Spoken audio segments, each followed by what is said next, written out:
Right now, as you watch this video, the data traveling to your screen almost certainly passed through the bottom of the ocean.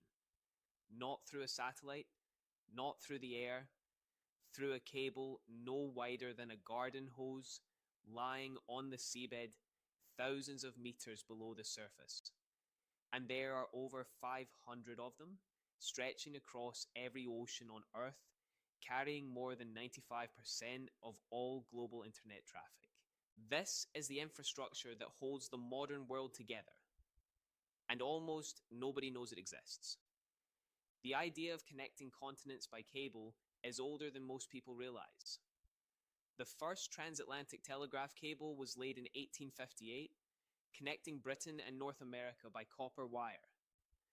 The early cables were fragile, unreliable, and carried only a tiny trickle of information. But the principle was established. If you want to communicate across oceans, you go under them. Today's subsea cables bear almost no resemblance to those Victorian-era copper lines. Modern cables carry data as pulses of light, photons fired through hair-thin strands of glass called optical fibers. Light travels through glass at roughly 200,000 kilometers per second, and modern cables can carry hundreds of terabits per second across an entire ocean. A single cable can handle the data equivalent of millions of simultaneous video calls, streaming services, financial transactions, and website visits, all at once, all the time. But how do you get a cable from one continent to another and keep it working for decades on the bottom of the ocean? It starts with the cable itself. The deep sea portion of a subsea cable is surprisingly slender, about 17 to 20 millimeters in diameter, roughly the thickness of a thumb. At its core are the optical fibers, typically 8 to 16 individual glass strands, each thinner than a human hair.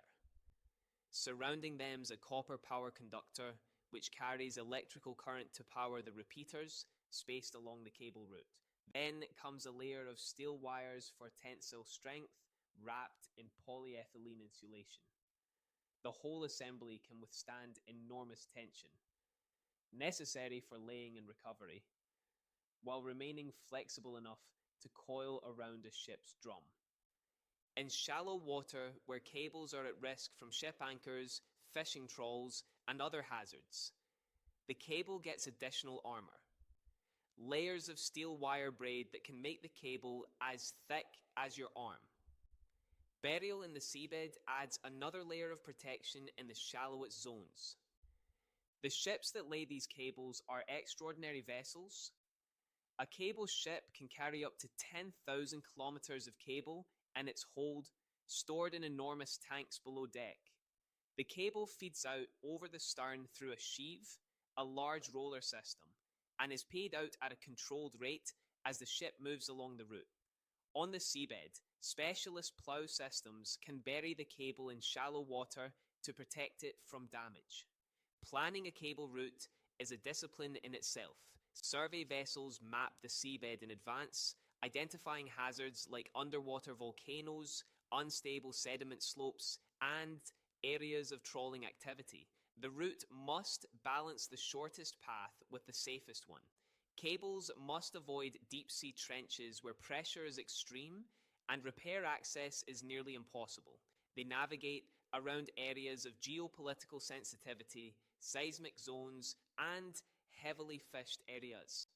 At intervals of roughly 60 to 100 kilometers along the cable, a repeater amplifies the light signal, compensating for the loss of signal strength over distance.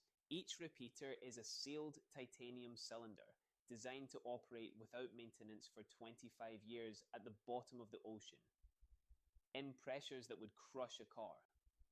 When a repeater fails, the only option is to locate it precisely, send a ship to the location, and physically recover and replace the cable section. Cable repair is one of the most complex marine operations in existence. When a cable breaks, often from an anchor strike or an underwater landslide, our repair ship navigates to the fault location, which may be thousands of meters deep. A grapnel on a long wire is dragged across the seabed to snag and lift the cable. The cable is cut, a new section is spliced in, and the repaired section is lowered back to the bottom. The whole process can take days or weeks, depending on depth and weather conditions. The stakes could not be higher.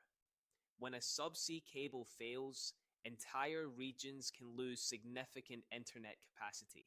In 2022, when an undersea volcanic eruption severed the cable connecting Tonga to the outside world, the island nation was effectively cut off from global communications for weeks.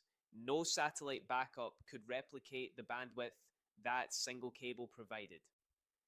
The companies that own and operate these cables are a mix of traditional telecoms carriers and, increasingly, the world's largest technology firms. Google, Meta, Amazon, and Microsoft have all invested heavily in private subsea cable infrastructure, building dedicated cables to connect their own data emitters across oceans, reducing their dependence on shared public networks.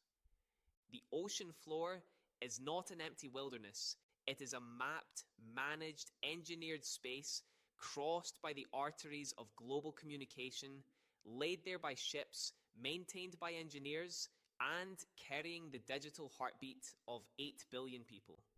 Every message you send, every video you watch, every transaction you make, somewhere beneath the ocean, light is moving through glass to make it happen. That cable on the bottom of the sea isn't just infrastructure. It is the nervous system of modern civilization.